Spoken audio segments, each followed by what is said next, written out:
우리가 읽으신 출애굽기 12장 말씀을 통해서 6월절 어린 양에 대해서 우리 잠시 한번 살펴보도록 하겠습니다. 이스라엘 사람들이 가장 중요하게 여기는 이스라엘의 절기가 여러 가지가 있는데 그 중에서 세 개를 꼽으면은 6월절과 그리고 77절 그리고 초막절이라고 하는 게 있습니다. 6월절이라고 하는 것은 우리가 잘 아시는 바와 같이 예수 그리스도께서 어린 양이 되셔서 피 흘리고 우리의 죄를 대속하기 위해서 돌아가셨다라고 하는 것을 이제 우리가 기념하는 그 사건인데요. 근데 구약에서의 6월절의 그 유래라고 하는 것은 애굽에서 하나님께서 이스라엘 백성들을 건져내신 그 사건을 원래는 기념하기 위한 거예요. 그렇지만 그 애굽에서의 그 탈출 사건이라고 하는 것은 죄악된 세상에서 하나님께서 우리를 건져내셔서 구원의 길로 인도하셨다라고 하는 그 사실을 예표하고 있습니다. 자, 6월절이라고 하는 이 말 자체가 뭐냐면은 한자로 넘을 유자 그리고 건널 월자를 씁니다. 넘어가고 건너간다라고 하는 말인데요. 그러니까 재앙을 넘어간다라고 하는 말입니다. 그 이스라엘 백성들이 지금도 이 절기를 지키고는 있지만 이 절기의 참된 의미를 지금도 잘 모르고 있습니다. 왜냐하면 이 절기가 예수님이 행하신 일이라고 하는 것을 믿지 않기 때문에 그렇습니다. 6월절이라고 하는 것은 구원의 첫 시작을 알리는 그런 참 중요한 절기라고 보여집니다. 예수님이 스스로 십자가 달리셔서 6월절 어린 양이 되셨는데요. 성경에 보면은요, 누군가가 지은 죄는 누군가가 피를 흘려야 대속이 된다라고 나와 있습니다. 이게 성경적인 진리예요. 피 흘림이 없으면 죄사함이 없도다. 우리 인간들이 지은 죄가 있죠. 아담과 하와의 죄가 유전돼서 지금도 우리에게 내려오고 있지 않습니까? 이 우리의 원죄를 대속하기 위해서 예수님이 십자가에 달리셨다라고 하는 사건, 그 사실, 저와 여러분들이 영원토록 잊지 마시기를 부탁드리겠습니다. 자, 먼저 어린 양의 피에 대해서 우리가 살펴볼 텐데요. 하나님께서 모세에게 우리가 읽으신 출애굽기 12장 처음에 보시면은요. 먼저 12장 1절부터 보시면은 모세에게 지시하십니다. 이스라엘 온 회중들에게 말해서 10일째 되는 날 어린 양 한 마리를 취하는데 이 어린 양의 자격은 어떤 어린 양이 되어야 되냐면 흠이 없는 그리고 수컷 1년 된 수컷이어야 된다.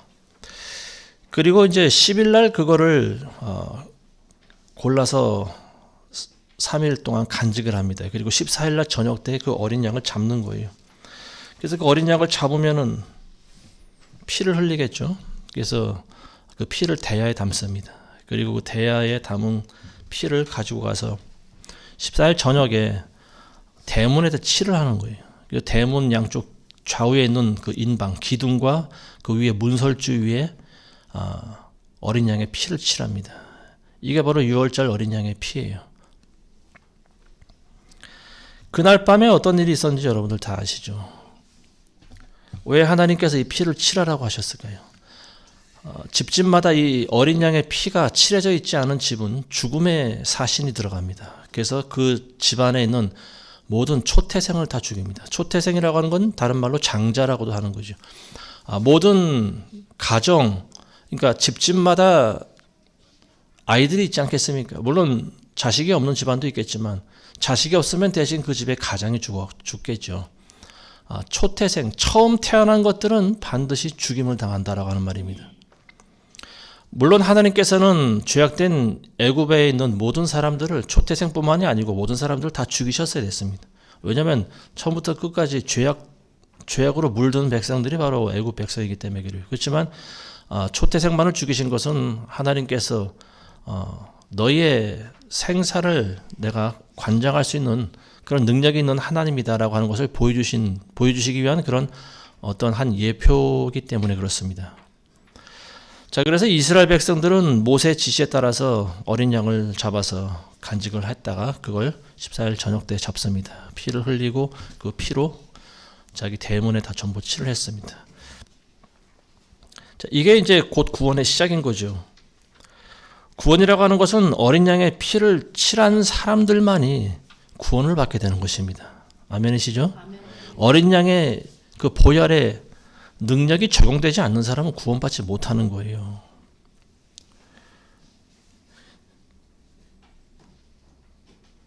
피 흘림이 없으면 죄사함이 없다고 말씀드렸는데요.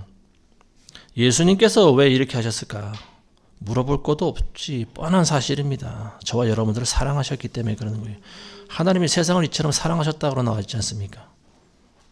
우리는 죄인이지만 하나님이 우리를 사랑하셨다라고 하는 거죠. 이게 참 믿기 힘든 사실인 것 같습니다. 우리 인간은 하나님께 드릴 게 아무것도 없어요. 보여드릴 것도 없고 나설 만한 그런 주제도 되지 않습니다. 근데 하나님께서 우리를 사랑하신다는 거, 이 자체가 굉장히 불가사의한 일입니다. 그래서 하나님께서는 당신의 독생자를 죽이셨다라고 하는 거죠. 이게 하나님 입장에서 보면 가장 큰 선물을 우리 인류에게 주신 일이죠. 사도 요한이 요한계시록에 보면은요, 천상의 장면을 보지 않습니까? 근데 허다하게 많은 영혼들이 모여 있는 걸 봐요. 온갖 모든 민족과 족속과 열방과 이런 언어 가운데 있던 사람들이 모여 있는데 한결같이 흰 옷을 입고 있습니다. 근데 그 중에 한 장로 되는 사람이 와서 요한에게 물어봅니다. 이 사람이 어디서 온 사람들인지 너는 아느냐? 사도 요한이 알 영문이 없죠. 그래서 당신이 아시지 않겠습니까? 저는 모릅니다. 그랬더니 이 사람들은 대환란에서 나온 사람들인데 자기들의 옷을 씻어 어린 양의 피로 희게 한 사람들이니라. 어린 양의 피로 자기 옷을 희게 빨았던 사람들이다. 이렇게 이야기를 하고 있습니다. 어린 양의 피로 칠한 사람들이 구원을 받아서 하늘나라에 올라간다라고 하는 말이죠. 그리스도께서 저와 여러분들을 위해 피 흘리고 죽임당하셨다는 사실을 믿는 것, 이 사실이고 어린 양의 피를 온몸에 바른 것과도 같습니다. 자, 피에 대해서는 여기까지만 하고요. 그 다음에 이제 빵에 대해서 잠시 살펴볼 텐데요. 20절에 보시면은 오늘 우리가 읽으신 출애굽기 12장 20절에 보시면 너희는 누룩이 있는 것은 아무것도 먹지 말고 너희의 모든 처소에서 누룩 없는 빵만을 먹을지니라. 누룩 없는 빵. 자, 이 6월절이 시작되는 14일 날, 첫째 달 14일 날 대문에 어린 양의 피를 칠하죠. 그러면은 백성들은 그 다음에는 집안에 들어가 있습니다. 집안에 들어가서 무슨 일을 하는가 하면은 이제 길단할 준비를 하는 거죠. 우리 크리스찬들은 모두가 나그네의 인생을 살아가는 사람들이라는 사실을 여러분들 항상 기억하시기 바랍니다. 그래서 6월절 어린 양의 고기를 먹습니다. 이 고기를 불에 구워서 먹는데요. 하나도 남김없이 다 먹습니다. 그리고 고기와 함께 누룩이 없는 빵을 먹어요. 이걸 무교병이라고 합니다. 누룩이 들어가 있지 않은 빵을 먹는 건데요. 그리고 또 거기 곁들여서 쓴 나물도 먹습니다. 근데 이 음식을 먹을 때 복장이 보통 때와는 달라요. 왜냐하면 모든 옷을 전부 다 갖춰 입습니다. 옷을 입고 허리띠를 두르고 신발을 신고 그리고 또 손에는 지팡이를 짚고 그리고 그 어린 양의 고기와 그리고 누룩이 안 들은 빵과 그리고 쓴 나물을 같이 먹습니다. 이게 6월절에 음식을 먹는 규례입니다. 모든 길단할 채비를 하고 음식을 먹는 거예요. 급히 먹는 거예요. 왜냐하면 언제 하나님의 사인이 떨어질지 모르기 때문에 그렇습니다. 자, 날이 어두워지니까 어떤 일이 생겨요? 밖에서는 집집마다 통곡 소리가 들리기 시작합니다. 왜냐하면 죽음의 사신이 전부 지나다니면서 어린 양의 피가 칠해져 있지 않은 집집마다 들어가서 초태생들을 전부 죽였기 때문에 그렇습니다. 자, 그래서 처음에는 한 집, 두 집 통곡한 소리가 들리더니만 이제는 그 이스라엘 사람들이 사는 마을에까지 다 들릴 정도로 이 애굽이요 온통 통곡 바다가 돼버립니다. 그래서 이 애굽 사람들이 뭐라고 하냐면요, 우리는 죽은 자와 같이 되었도다. 바깥에서는 사람들이 죽어나가요. 그리고 통곡이 터져나가요. 심지어는 바로 왕의 집에서도 장자가 죽습니다.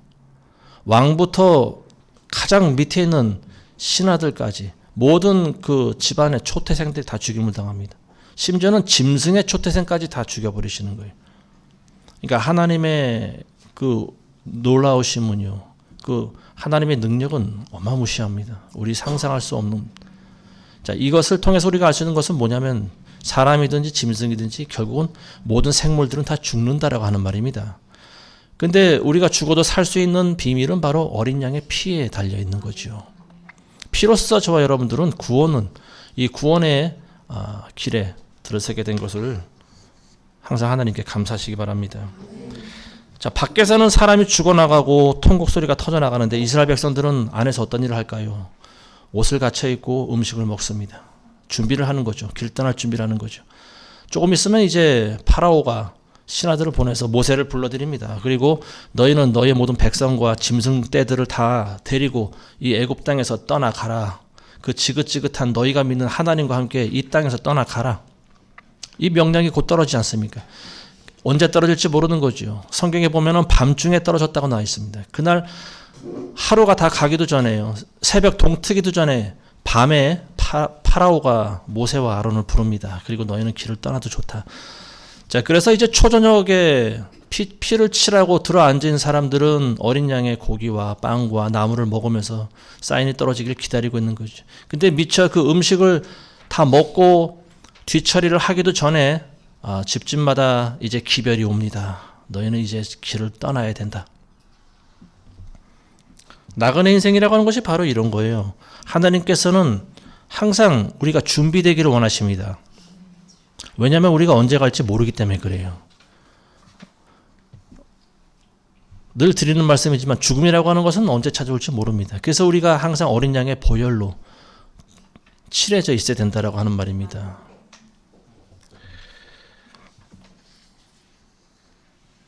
요한복음 6장에 보시면요, 예수님께서 유월절 음식을 나누지 않습니까? 제자들과 함께. 이 마지막 유월절 그 만찬을 제자들과 함께 나누시면서 빵과 포도주를 나눠주시지 않습니까? 우리가 매달 첫째 주에 성만찬을 할 때 제가 읽어드리는 본문이 바로 그거예요. 제가 다시 한번 또 읽어드리겠습니다. 예수께서 그들에게 말씀하시기를 진실로 진실로 내가 너희에게 말하노니 인자가 인자의 살을 먹지 않고 또 그의 피를 마시지 아니하면 너희 안에 생명이 없느니라. 내 살을 먹고 내 피를 마시는 자는 누구든지 영원한 생명을 가졌나니 내가 그를 마지막 날에 살리리라. 이는 내 살은 참된 양식이요 내 피는 참된 음료임이라. 내 살을 먹고 내 피를 마시는 자는 내 안에 거하며 나도 그 사람 안에 거하느니라. 살아계신 아버지께서 나를 보내셨고 내가 아버지로 말미암아 사는 것 같이 나를 먹는 그 사람 역시 나로 말미암아 살리라. 이것은 하늘에서 내려온 빵이라. 너희 조상이 만나를 먹고 죽은 것과 같지 아니하니 이 빵을 먹는 자는 영원히 살리라. 예수님께서 빵과 포도주를 나눠주시지 않습니까? 빵이라고 하는 것이 곧 자신의 몸입니다. 유월절 어린 양의 살을 주신 거죠. 이게 곧 빵을 띄워주신 거고요. 그리고 그 빵은 뭘 의미합니까? 예수님의 말씀을 의미하는 거죠. 참된 음료, 그분의 피가 참된 음료라고 나와 있습니다. 왜냐하면 사람을 살리기 때문에 그렇습니다.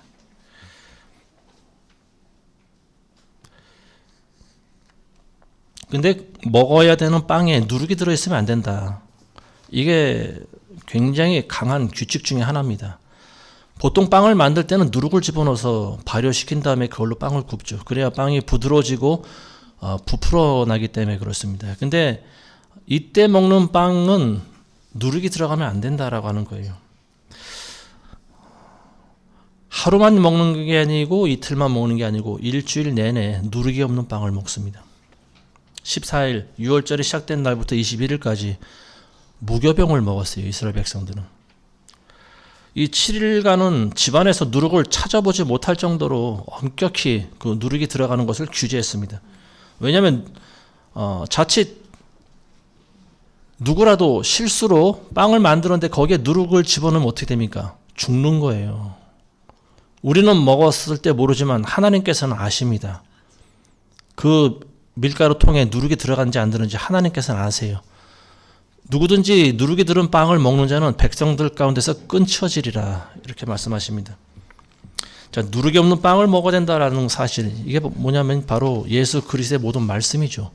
모든 말씀인데 인간의 전통과 규례가 들어간 것이 아니고요. 인간이 만든 교리가 들어간 것이 아니고 순수한 예수 그리스도의 말씀이 되어야 된다라고 하는 말입니다. 자, 사도 바울이 고린도전서 5장 6절 이하에 보면 이렇게 말하고 있습니다. 너희가 자랑하는 것이 좋지 아니하도다. 너희는 적은 누룩이 온 반죽을 부풀게 하는 것인 줄 알지 못하느냐. 그러므로 묵은 누룩은 떼어내버려라. 그래야 너희가 누룩을 넣지 않은 새 반죽이 되리라. 우리의 유월절 양이신 그리스도께서 우리를 위하여 희생되셨으므로 우리가 그 명절을 지키되 묵은 누룩이나 또 악하고 가증한 누룩으로도 말며 오직 누룩 없는 성실과 진리의 빵을 가지고 지키자. 사도 바울 선생은 너희가 유월절 규례를 지킬 때 누룩 들은 빵을 먹지 않지 않느냐. 근데 그 누룩이라고 하는 것이 물리적인 그런 물질도 되지만 예수 그리스도의 말씀 가운데 들어가 있는 순수한 하나님의 말씀이 아닌 세상의 것들을 집어넣는 것이 곧 누룩이다라고 하는 말입니다. 그래서 누룩 없는 성실과 진리의 빵을 가지고 유월절을 지키라고 이렇게 이야기하고 있는 거예요. 예수님의 말씀에 누룩을 섞는 일이 있어서는 안 됩니다.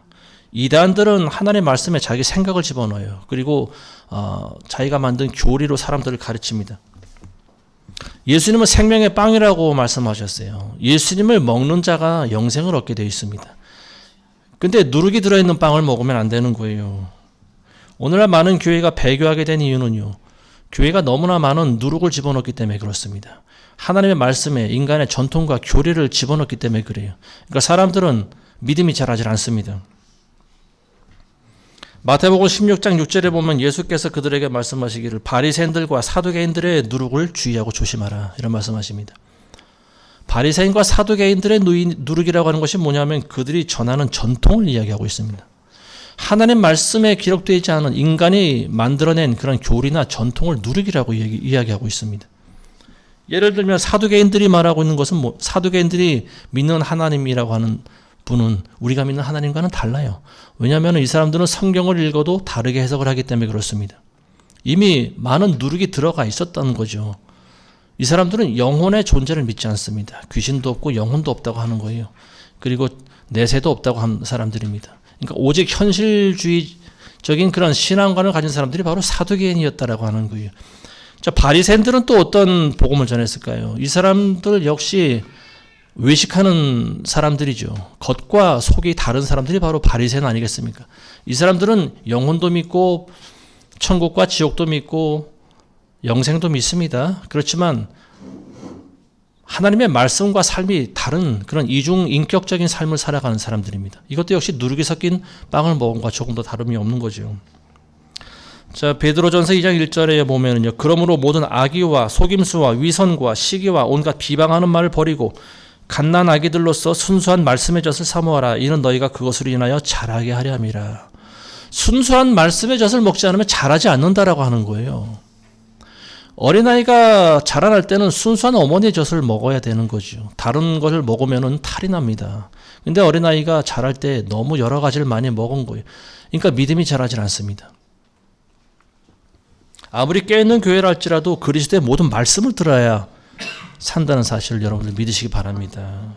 기복주의라든지 번영주의라든지 자유주의 신학이라든지 뭐 이런 또 은사주의니 뭐 이런 누룩이 들어있는 빵을 먹으면요 온전한 믿음이 자라질 않아요. 저와 여러분들은 항상 이 순수한 하나님의 말씀을 통해서 믿음이 자라도록 애쓰고 힘쓰시기를 부탁드리겠습니다. 우리가 주의해야 할 부분이 바로 이겁니다. 우리의 믿음이 자라도록 우리가 애쓰지 않으면 안 되는 거예요. 그러기 위해서는 순수한 하나님의 말씀을 우리가 매일같이 먹어야 됩니다. 날마다 유튜브를 보면서 세상 돌아가는 일이나 음모론이나 아니면 이슈들이나 이런 데 너무 집착하시면 안 돼요. 오늘날 크리스찬들을 미혹시키기 위한 많은 속임수들이 지금 난무하고 있습니다. 특히 마지막 때와 관련된 이런 지식들 가운데 사람들을 현혹시키는 것들이 너무나 많다고 봅니다. 저는. 그리고 설령 그것이 맞고 또 굉장히 중요한 거라 할지라도 예수님의 말씀보다 더 중요하진 않습니다. 가장 중요한 것은 우리를 살리시는 예수 그리스도의 말씀입니다. 하나님의 말씀보다 세상에 있는 것들을 더 두려워하는 사람들이 어떻게 행동하는지 우리는 잘 알고 있습니다. 아무리 많은 지식이 있다 하더라도 저와 여러분들이 절대 하나님보다 앞서가시면 안 됩니다. 성경에 기록되어 있지 않은 것들에 대해서 너무 깊이 알려고 하지 마시기 바랍니다. 성경에 있는 것들을 여러분들이 먼저 깊이 연구하시기 바랍니다. 그 외의 것들에 대해서 너무 신경 쓰지 마시기 바랍니다. 어떤 분들은 성경을 한 번도 안 읽어본 분들이 외경을 먼저 읽어보는 분도 있습니다. 그리고 외경이 있는지조차도 모르는 다른 그리스도인들을 비판하는 그런 또 모습을 보이기도 합니다. 너는 외경이 있는 것도 모르느냐? 나는 외경도 다 읽어봤다. 그래서 어쩌라는 겁니까? 외경을 읽었으니 믿음이 좋다라고 하는 것이 증명되기라도 한 건가요? 그렇지 않다라고 하는 거죠. 성경과 관련 없는 것들에 대해서 너무 깊이 알려고 하지 마시기 바랍니다. 그러다 보면 온갖 세상에 떠돌아다니는 모든 지식들을 전부 다 수용하게 돼요. 그러다 보면 그리스도를 아는 지식으로부터 점점 멀어지게 됩니다. 느는 거는 남을 비판하는 것밖에 늘질 않아요. 정죄하게 되는 것밖에 늘질 않습니다.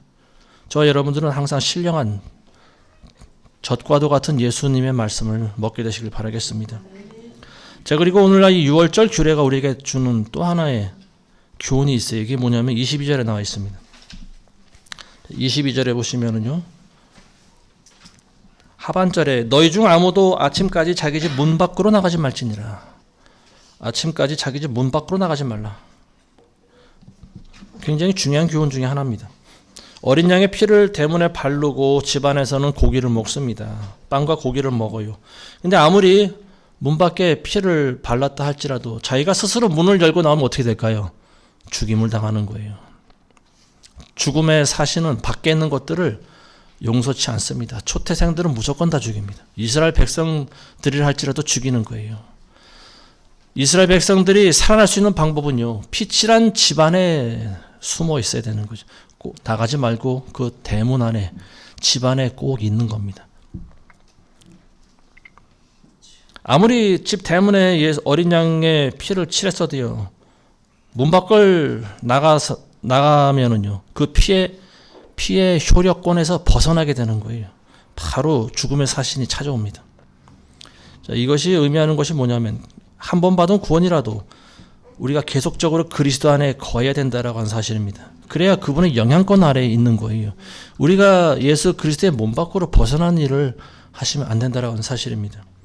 여기에 대해서 예수님께서 요한복음 15장에 이런 말씀하시지 않습니까? 내 안에 거하라. 그러면 나도 너희 안에 거하리라. 가지가 포도나무에 붙어 있지 아니하면 스스로 열매를 맺을 수 없듯이 너희도 내 안에 거하지 아니하면 역시 그렇게 되리라.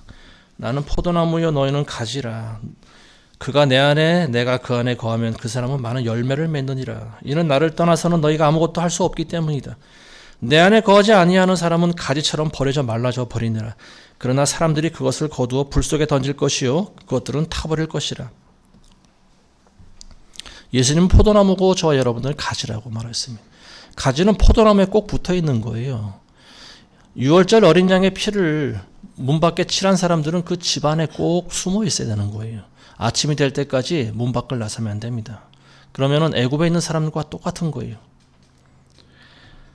자, 이것이 뭘 의미하는 것인가? 로마서 8장 13절에 보시면은요. 너희가 육신을 따라 살면 죽을 것이나 성령을 통하여 몸의 행실을 죽이면 살리라. 육신을 따라 살면 죽을 것이나 육신을 따라 사는 삶이 어떤 건가요? 예수 그리스도 몸 밖에 살아가는 거 아니겠습니까? 세상을 따라 살아가는 거죠.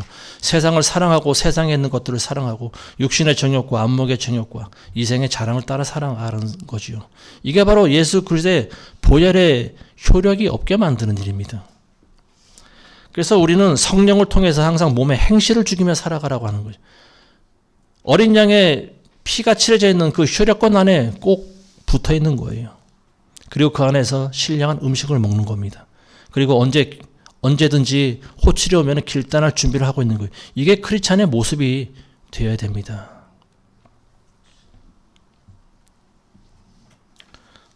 유월절 규례를 통해서 우리가 이 구원의 교리를 살펴볼 수 있는데요. 사도 바울이 고린도전서 10장에서도 말씀하고 있지 않습니까? 홍해바다를 건넌 것이 구원의 완성이 아니라고 항상 말씀하고 있지 않습니까? 광야를 거치고 요단강을 건너가서 가나안 땅을 밟을 때 그때 비로소 구원이 완성된다라고 하는 거죠. 어린 양의 피를 발랐다고 하는 것은 구원의 시작일 뿐입니다. 백성들은 그 안에서 밖으로 나가면 안 되는 거예요. 그 안에서 항상 어린 양의 그 피의 효력권 안에 거하면서 무교병, 누룩이 들어있는 순수한 빵, 예수 그리스도의 말씀을 먹으면서 살아갑니다. 그리고 언제 길 떠날지도 모르는 항상 복장을 갖추고 살아가는 거죠. 자, 그래서 이제 아침이 밝으면은 드디어 모세의 명령이 떨어지지 않습니까? 길을 떠나도 좋다. 그때 일시에 문을 열고 나갑니다. 그때 가서는 이제 죽음의 사신이 더 이상 돌아다니지 않게 되는 거죠. 자, 이게 어찌 보면 구원의 완성이라도 볼 수가 있습니다. 한 번 받은 구원이 영원한 구원이라고 믿는 사람들이 들어야 될 대목이 이제 바로 이런 부분인데요. 성경은 전체적으로 구원의 어떤 교리를 설명해 주고 있습니다. 곳곳에서 그런 구원의 원리를 우리가 발견할 수 있는데요. 그러니까 많은 크리스찬들이 혼동하고 있는 것이 그거예요. 바울의 교리와 예수님 말씀이 서로 다르다라고 하는 거죠. 근데 절대 다르지 않습니다. 구원이라고 하는 것은 오직 믿음으로 받는 거지만 그 구원의 완성까지는 우리는 그 과정을 거쳐야 된다라고 하는 사실입니다. 그리고 구원의 과정을 거칠 때 열매가 맺어지는데 열매가 맺어지지 않으면은 결국은 버림을 받게 된다라고 하는 사실이죠. 한 번 받은 구원이 영원한 구원이라고 믿고 싶은 사람들의 마음 가운데는 어떤 이 세상에서 힘든 것들을 좀 피하고 싶은 그런 마음이 있는 것 같습니다. 예수님의 구원이라고 하는 것이 얼마나 놀라운 능력이 있는데 우리를 왜 구원하지 못하겠느냐. 물론 그 말도 맞죠. 그렇지만 크리스찬들에게 주어진 의무와 도덕이라고 하는 것이 있습니다. 이런 것들을 통해서 우리는 열매가 맺어지는 거예요. 이스라엘 백성들이 왜 광야에 40년 동안 헤매고 다녔겠습니까? 하나님께서 시험하신 거 아니겠습니까? 시험해보는 거예요. 저 사람이 정말로 천국에 들어가도 좋을 사람인지 천국에 들어갈 자격이 되는 사람인지를 시험하시는 거 아니겠습니까? 저와 여러분들도 마찬가지입니다. 어린 양의 피를 발랐다 해서 구원이 완성되는 것은 아니라고 하는 거지요. 여러분들이 믿기만 하면 구원받는다. 앞으로 어떤 행동을 하고 어떻게 살아가든지 마지막 때 구원을 받는다. 이 구원파 교리입니다. 그리고 이게 기독교 안에서 횡행하고 있는 가장 무서운 이단교리라고 하는 사실을 여러분들 믿으시기 바랍니다. 이건 행위로 구원받는다는 그런 차원의 문제가 아니에요. 저와 여러분들이 구원받은 크리스찬이라고 하면요, 거룩한 의무를 수행하면서 살아가야 될 그런 책임이 있습니다. 그리고 그렇게 살아갈 때 성령께서 우리 안에 열매가 맺어지게 하십니다. 성령의 열매가 맺어지지 않으면 우리는 언젠가는 심판을 당하게 돼 있어요. 크리스찬들이 십자가의 삶을 살아가는 것이 곧 예수님의 뒤를 따라가는 일입니다. 십자가의 삶이라는 것은 자기를 부인하는 거죠. 먼저 자아를 부인하는 거고 자기를 십자가에 못 박는 일입니다. 예수님께서 저와 여러분들을 위해 죽으신 일은 우리가 본받아야 되는 일이죠. 예수님이 하신 일은 이 세상에서 모든 사람이 할 수 있는 가장 거룩하고 고귀한 행동입니다. 예수님의 죽음이라고 하는 것은 예수의 향기로 온 세상을 진동시키신 일이에요. 저와 여러분들은 모두 그 길을 걸어가야 됩니다. 이제 말씀 맺겠습니다. 그 경주 박물관에 가면은 여러 가지 그 유물들이 많이 있는데요. 특히 그 이차돈이라고 하는 사람을 기리는 순교비라고 하는 게 있습니다. 순교비, 돌로 만든 비석인데요. 아마 여러분들 가보신 분은 보셨을 거예요. 이 이차돈의 순교비라고 하는 것이 이제 무려 1200년 전에 만든 건데요. 거기 보면 그림이 하나 그려져 있습니다. 다른 비석과 달리 다른 비석에는 그냥 한문 정도 글씨가 새겨져 있는데 그 순교비에는 그림이 그려져 있습니다. 이차돈이 순교당하는 그 장면이 나와 있습니다. 이차돈이 누군지 여러분들 다 아시나요? 우리나라에서 최초로 불교를 전파하다가 순교당한 사람입니다. 그 기념비 그림에는 이제 목이 잘려져 있는 그림이 새겨져 있는데요. 그 머리가 땅에 떨어져 있고요. 그리고 목이 잘린 자리에서 피가 솟구치는 그런 그림이 그려져 있죠. 그 전승에 의하면은 이차돈의 그 목 잘린 자리에서 흰 피가 뭐 몇 길이나 솟아났다고 합니다. 그래서 뭐 그 피가 떨어진 자리에서 뭐 연꽃이 피었다라고 하는가요? 뭐 그건 어쨌든 그런 그 전승이 있는데요. 그걸 보면서 드는 생각이 있어요. 그게 뭐냐면은 이 불교와 같은 그런 구원이 없는 종교를 전파할 때 그 전파하는 사람의 흘린 피도 그 종교가 정착되게 하는데 능력이 있다는 겁니다. 효력이 있다라고 하는 거예요. 근데 하물며 영원한 진리며 생명이 되신 하나님의 아들이 흘린 피가 저와 여러분들을 구원하지 못하리라고 생각하십니까? 그런 분은 안 계시겠죠. 예수의 피에는 우리가 상상할 수 없는 놀라운 효력이 있습니다. 영원히 죽을 죄인을 영생으로 인도하는 그런 능력이 있는 피가 바로 어린 양의 피입니다. 크리스찬들의 향기가 언제 나는지 여러분들 아십니까? 그리스도인들의 향기는요, 죽을 때 나는 거예요. 언젠가 제가 향수라고 하는 책에 대한 내용을 설명하면서 설교를 한 적이 있는 것 같은데요. 여러분들 벌써 또 잊으셨죠? 어느 향수를 만드는 장인이 가장 훌륭한 향수를 만들고 싶어하는 그런 열정을 가지고 있었죠. 근데 어디서 갑자기 길을 갔다가 생전 처음 이전에 맡아보지 못했던 놀라운 향기를 맡습니다. 그래서 그 냄새를 쫓아가는데요. 그 냄새는 다름 아닌 어느 한 여인의 몸에서 나는 냄새였어요.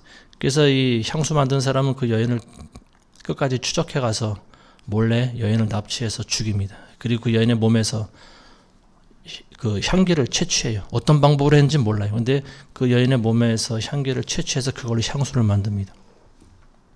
인간의 몸에서 나는 채취가 이 세상의 그 어떤 향수보다 가장 아름답고 향기 좋은 그런 향수가 된다라고 하는 거죠. 크리스찬도 마찬가지입니다. 크리스찬의 몸에서 향기가 뿜어져 나와야 돼요. 그리스도의 향기가 뿜어져 나와야 됩니다. 세상에 많은 좋은 냄새가 있지만 가장 좋은 냄새는 우리 인격에서 흘러나오는 냄새입니다. 그게 바로 성령의 열매예요. 성령의 9가지 열매가 맺어질 때 거기서 크리스찬들의 향기가 뿜어져 나오는데요. 가장 진하게 뿜어져 나올 때가 바로 우리가 죽을 때입니다. 예수 그리스도께서 십자가에 죽으실 때 온 세상이 진동하지 않습니까? 그게 예수님으로부터 뿜어져 나오는 죽음의 향기예요. 그리고 그 향기는 온 세상을 살릴 수 있는 능력이 있습니다. 저와 여러분들은 그분의 죽으심을 본받아야 됩니다. 언젠가 예수님께서는 심판대에서 자칭 그리스도인이라고 하는 사람들한테 참 무섭게 책망하시는 그런 장면을 보게 되는데요. 나는 너희를 도무지 모르는도다. 불법을 행하는 자들아 내게서 떠나가라. 이런 기록이 있지 않습니까? 불법을 행하는 자들은 예수님 앞에 설 수가 없습니다. 예수님으로부터 격리돼야 되는 거예요. 불법이란 뭐겠습니까? 좁은 길을 걸어가지 않은 거예요. 좁은 길을 걸어가야 열매를 맺는 건데 좁은 길로 들어서지 않으니까 열매를 못 맺는 거죠. 그러니까 한평생 자기가 크리스찬이라고 자기 스스로 미혹되면서 살아온 사람들이 마지막에 듣게 되는 소리가 불법을 행한 자들아, 이런 일가를 들으실 겁니다. 좁은 길로 걸어간다라고 하는 것이고 자아를 죽이는 거고 십자가에 못 박는 길 아니겠습니까? 불법을 행한 자들은 왕의 초대 자리에, 잔치 자리에까지 초대받아서 들어갑니다. 근데 왕이 돌아다니면서 검사를 하죠. 한 사람이 예복을 입지 않고 있는 것을 발견합니다. 그리고 그 사람한테 물어봅니다. 친구여, 넌 어찌하여 예복을 입지 않고 이 자리에 들어왔느냐? 이 사람이 할 말이 없어요. 예복을 입어야 되는데 다른 사람들 보니까 전부 다 예복을 입고 있어요. 근데 자기만 예복을 입지 않은 거죠. 이게 불법을 행한 거예요. 불법을 행한 거예요. 예복을 입지 않고 잔치자리에 들어가 있는 것. 죽어지지 않은 사람이 교회에 들어와 있는 것. 자아를 부인하지 않고 십자가 삶을 살아가지 않는 사람들이 천국에 들어가려고 하는 것. 이게 허락되지가 않습니다. 이게 바로 불법이에요. 결국 예복을 입지 않은 사람은 결박당하지 않습니까? 그래서 바깥 어두운 곳에 버림을 받습니다. 이 세상에 있는 그 어떤 것으로도 저와 여러분들을 구원할 수 있는 것이 없습니다. 불교든 마호메교든 천주교든 이 세상에 있는 그 어떤 종교도 저와 여러분들에게 영생을 주지 못합니다. 우리가 영원히 살아갈 수 있는 구원교리는 단 한 가지예요. 예수 그리스도를 통하는 것, 그 길밖에 없습니다. 어린 양의 피로 구원을 받고 그리고 그분의 살아있는 생명의 빵, 그분의 말씀을 날마다 먹고 그리고 또 그분의 말씀에 순종하며 살아가는 거예요. 우리가 아무리 어린 양의 그 보혈로 구원받았다 할지라도 문 밖을 벗어나면 죽임을 당하게 되어 있습니다. 문 밖을 벗어나지 마시기 바랍니다. 세상으로 나가지 마시기 바랍니다. 세상으로 나가는 것이 곧 문 밖을 나서는 거고 문 밖을 나서는 순간 죽음의 사신에게 여러분들의 영혼이 죽임을 당할 수가 있습니다. 끝까지 여러분들은 세상과 구별된 그런 거룩한 삶을 살아가게 되시길 바라겠습니다. 이게 6월절 어린 양의 구원 교리입니다. 부디 여러분들은 예수님을 더욱 사랑하고 그분께 우리의 모든 것을 날마다 복종시키며 나아가게 되시길 바라겠습니다. 한 주간 동안 예수님께서 고난 당하신 것을 묵상하시면서 그리스도의 고난에 동참하시는 여러분들 되시길 바라겠습니다. 예수님의 이 시간 다 같이 기도하겠습니다. 걸어가신 아버지 하나님 감사드립니다. 예수님이 우리를 위해 돌아가시지 않았으면 어찌하여 우리가 이 자리에 서 있을 수가 있겠나이까. 영원한 지옥불에 떨어질 죄인을 살려주시니 감사합니다. 어린 양의 피로 우리를 구속해 주심을 감사합니다. 날마다 우리에게 어린 양의 빵을 주시니 감사합니다. 하나님, 우리가 누룩이 들어있지 않은 순전한 말씀으로 날마다 우리를 무장하게 하시고 우리의 믿음이 자라나서 장차 그리스도 오실 때 주님께 칭찬 들을 수 있는 우리 에베네셀 교회 되게 도와주시옵소서. 예수님의 이름으로 기도합니다. 아멘.